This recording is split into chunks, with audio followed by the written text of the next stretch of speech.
Hi there. Thanks for checking out the video. This is Talking Pop Culture with Jake D, and we are experiencing one of the strangest examples of a review bomb that I have ever seen in my time following these situations. Before we get into that though, please remember to like the video, share it with your friends on social media websites, and consider subscribing to the channel. That's one of the best ways for a new creator on YouTube like myself to help gain traction within the YouTube algorithms and expand my reach and talk to a wider range of audience like yourselves. And now, on to the video. So just what exactly is review bombing? Let's look at Wikipedia, as it seems to be a pretty decent source to give us a rough idea here. A review bomb is an internet phenomenon in which large groups of people leave negative user reviews online for a published work, most commonly a video game or a theatrical film, in an attempt to harm the sales or popularity of a product, particularly to draw attention to an issue with the product or its vendor. While a review bomb may be a result of consumers criticizing the poor quality of the product, it can, and frankly more frequently and detrimentally, be associated with perceived political and or cultural issues around the product, its vendor, or related works. This is often done to draw wider and mainstream attention to that issue, especially if the vendor does not have an open communications channel or seems unresponsive to direct feedback, but may also be done as a means of mass-driven coercion or simply a result of trolling. And there you hit on it, Wikipedia. Review bombing is a similar practice to and shares characteristics of vote brigading and cancel culture. Cancel culture. So according to Wikipedia, review bombing is often an expression of cancel culture. The term is primarily associated with online media review aggregates and storefronts such as Steam, Metacritic, or Rotten Tomatoes. Justifications for these campaigns can include unpopular changes to an established franchise, controversies related to the product, or the behavior of developers or publishers. In response, some of these aggregate systems have devised means to detect or prevent review bombing. One of the surest ways to detect a potential review bomb would be to look at the sheer quantity of reviews that are coming in. When you see thousands upon thousands coming in, that's a good indicator that you have a motivated group of consumers who want to hear their voice heard. A recent example is going to be 2019 Captain Marvel. Captain Marvel was a billion-dollar movie at the box office, but there were a lot of potential reasons for that, not the least of which was that this was the MCU movie that was marketed to suggest that it had an effect on Avengers Endgame. Its release schedule put it smack dab in between Avengers Infinity War and Avengers Endgame, with, of course, that marketing push that suggested you needed to see this movie in order to really, truly experience the entirety of what was happening in Endgame, which was, of course, the largest cinematic event in the history of cinema. Say what you will about the quality of the movie, as event blockbuster, nothing was ever bigger. So how did Captain Marvel perform in these general review aggregate sites? Critics tended to like the movie more than they didn't. On Rotten Tomatoes, we see a 79% critic score compared to a 48% audience score. A fairly high number of critical reviews at 522, but they're absolutely dwarfed by the user reviews of over 96,000. 48% is not a particularly hot score. Let's look over to Metacritic. Metacritic, the film didn't fare as well, however, it did have a tenth the number of reviews. 56 critical reviews netted a score of 64 out of 100, with a user score of 3.3 out of 5. Again, not very friendly in either instance. So, what do we glean from this? Well, lots of people had some serious problems with this movie for one reason or another, and they took to these review aggregator sites to let their opinions be known. Another notoriously review-bombed film from 2016 is, of course, Ghostbusters.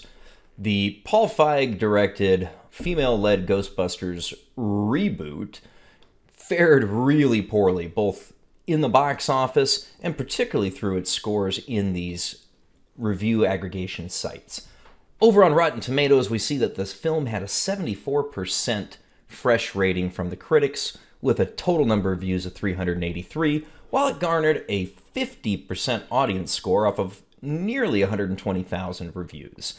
Moving over to Metacritic, we see a score of 60 out of 52 total reviews, and 2.8, a dismal 2.8, off of a little over 2,000 user reviews. Once again, a dramatically wide difference between critical reception and audience reception, which is often the sign of a review bomb, particularly when we have so many more user reviews. Ghostbusters 2016, beyond just the fact that it wasn't a particularly funny film, and truly a poorly written one, was also one in which the producers and the writers made it very, very clear that there was a certain element within their audience that they didn't necessarily care about. And you can see that in the user reviews. When you fire people up like that, they come out and they tell you what they think. If you tell them the movie isn't for you, they say, yeah, you know what, you're right, and here's what I think about that movie. And this is what we see with films like Captain Marvel and Ghostbusters 2016. Let's shift medias for a minute and look to focus instead on the video game industry and take a look at reviews for The Last of Us 2, which released in 2020. The Last of Us 2 was a long-awaited sequel to an utterly beloved original game that was released several years ago that continued to have legs year over year over year, selling well in excess of 14 million copies. Some estimates say perhaps as high as 20 million. So naturally, the sequel, released by Naughty Dog, was expected to be an absolute masterpiece for the video gaming industry and an amazing way to close out the PS4 platform as we move into the next generation of consoles. Unfortunately for Naughty Dog, The Last of Us 2 absolutely bombed in the user reviews, and particularly, again, we see this huge dichotomy between the critical reviews and the actual reviews from the players on Metacritic. Critically, this thing popped a 93, which is a very, very, very, very good score. And we see a 5.6 user score, which is exceptionally low. However, that has risen a bit since the last time people have done videos on these scores. 142,000 ratings, though, and a score of 5.6 is really, really poor. So what the hell do these three pieces of media creation have to do with each other, and why did they get review bombed? Well, each of them met some of those criteria within the Wikipedia article describing why it was that users may bind together in order to lower the scores for these types of things. We've got examples in Captain Marvel with Brie Larson talking about how some of the projects she works on just aren't made for guys like me. Okay, you know what? If you insult me, you might get something coming back right at you. Ghostbusters 2016 faced similar issues when it released, as a lot of the production team and even some of the talent within it decided that if anybody didn't like the movie, they were simply an ist or a phobe. So, my goodness, if I have an issue with changes to the fundamentals of the Ghostbusters franchise, that suddenly makes me a misogynist, or some of the worst ists out there that you could possibly call somebody. In fact, one of the reasons why people don't really care about these labels sometimes anymore is because of the type of ist labeling that was put out by people who didn't really like the idea of Ghostbusters 2016.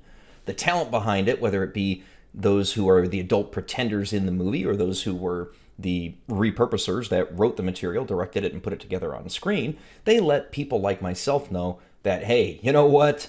If you don't like it, you're an ist.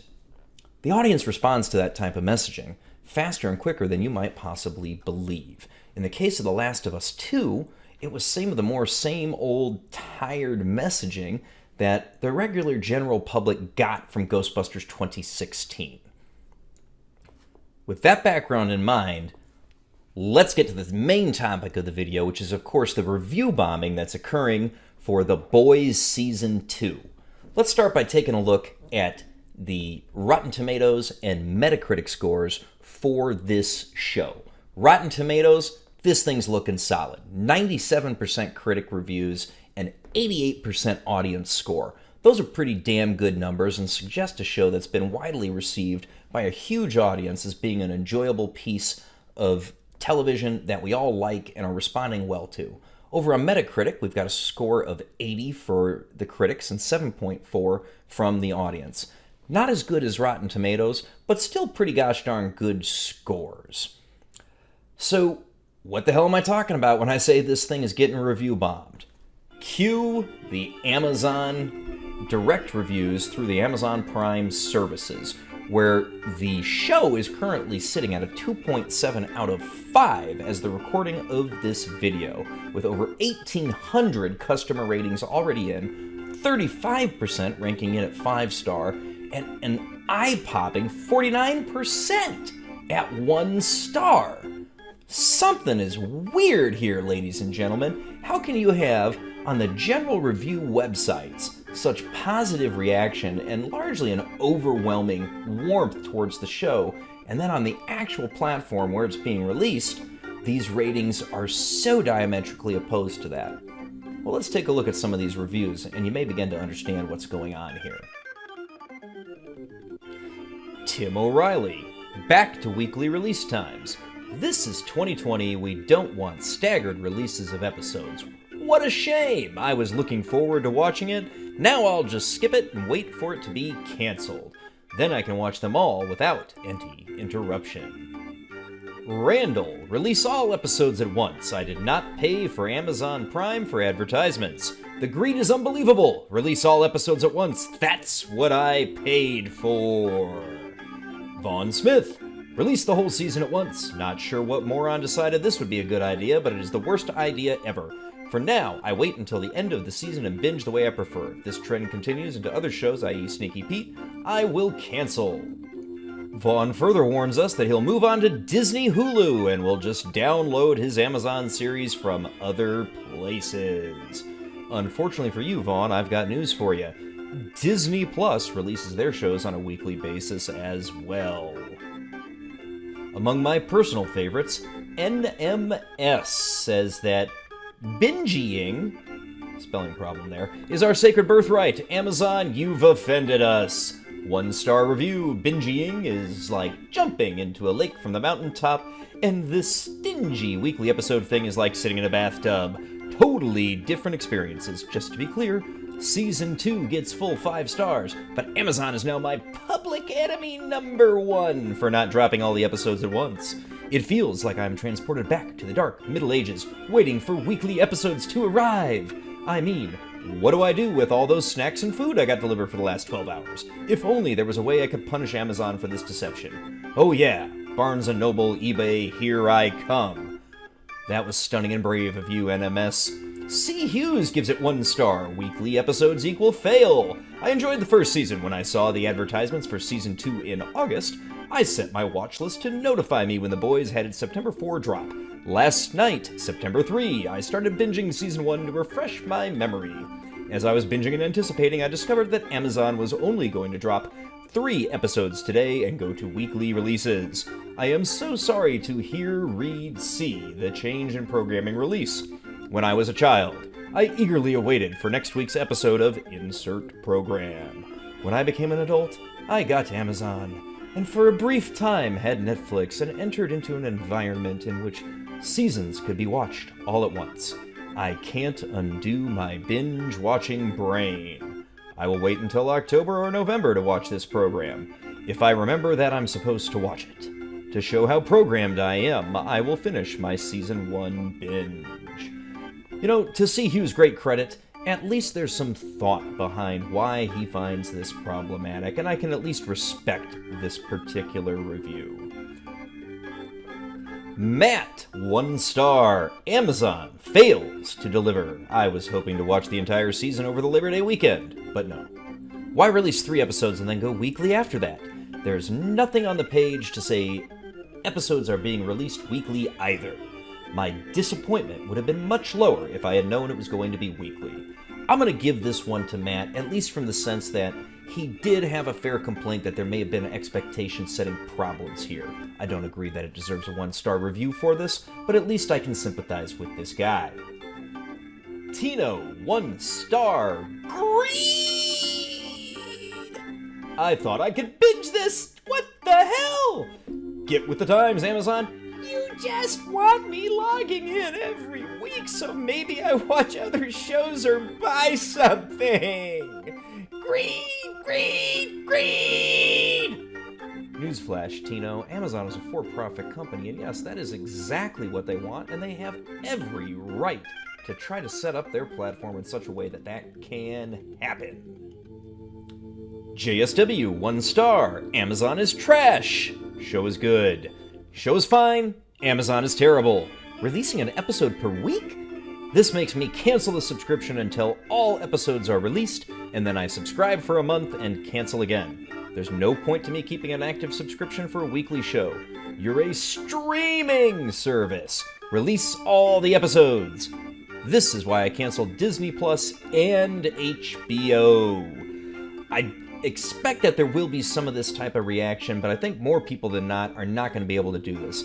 Not the least of which is because most people pay for Amazon as an annual subscription like myself, and many of us actually subscribed to it originally because of the benefits it offered us for the delivery of products and services that we purchase from the Bezos Corporation. This will work on your Disney Pluses and your HBOs, but not so much here on Amazon. J Raider, 1 star, weekly release. Don't see a point now paying for a digital service when the content is treated like traditional network TV scheduling. Ridiculous they would release almost half the season up front, then weekly release the last half of the season. Oh boy, gotta keep us hooked through September. It would be different had they released season 1 like this. I had planned on binging this through the holiday weekend, because I probably won't have time after that. Now I won't even start it, only because I won't be able to finish it any time in the next 4 to 6 months. Well, J Raider, I will have to agree that the change in release format has certainly thrown people for a loop. I do find myself rather skeptical of your statement that it's completely impossible for you to watch 1 hour of television a week anytime during the next 4 to 6 months. That just seems to defy credulity to me. And Jose Castillo, 1 star, only partially viewable. Why announce the release of Season 2 when it's not fully available? Jose, I'm going to give you this one because you're not wrong that there was certainly an impression that the entire season would be available with the way that it hit us in the notifications and the advertising that we're seeing within Amazon Prime. Once again, I can't agree with 1 star for either of these reviews, even though both of these reviewers do make a fair point. And there you have it, the lunacy of the review bombs for The Boys Season 2. I don't really know what to tell these folks beyond appointment television is back. Appointment television is good. Appointment television is going to grow the fan base of these shows because one of the things you do when you've got appointment television is you spend the next week talking about it with your friends, with your family, with your coworkers, with the 50 people on Zoom before the guy comes in to finally start the presentation. At the end of the day, this gives folks the opportunity to talk about a good show and spread the word and turn it into, eventually, somebody's going to make the next Game of Thrones. And you're not going to have that kind of critical reception. You're not going to have that kind of wide audience base if you dump the whole season at once. And this is where a lot of the streaming services have just been getting it wrong. Imagine if Stranger Things had been talked about for the entire summer every year that it was released. Imagine if The Expanse had been talked about for 3 months through the winter every time they released a season onto Amazon, rather than dumping it all at once. Great shows like Good Omens could have gotten a lot more buzz and a lot more traction. I applaud Amazon for making this change. Hey, you know what? Some of that's selfish because guys like me on YouTube are going to talk about these shows. But not only that, by building a wider fan base through the anticipation the weekly releases build up, that means that there's going to be more money to sink back into production. You're going to have better measures of just how popular a show is, and that's going to give us more good seasons of television as we move forward and give production companies like Amazon, HBO, etc. more money in order to create more good content. It's a self-reinforcing cycle, and it's a damn good thing. It is a model that will work, and it's going to work. One criticism I will levy at Amazon here is they did not do a good job prepping the audience for the fact that they're going to shift to a weekly release. And to that point, I will give some of these critics a bit of their fair due. Amazon should have been a lot more upfront and clear about the release schedule for The Boys Season 2, but that doesn't mean they made the wrong decision. At the end of the day, a review bomb sends a message to the company, and these poor sots are just not getting it right. Instead of reviewing the show at 1 star and tanking its ratings, thus jeopardizing its future and new successive seasons, what they should have done was applied their criticism of the release schedule within their reviews, but segregated that from their rating of the show in order to not discourage other people from joining into the fandom.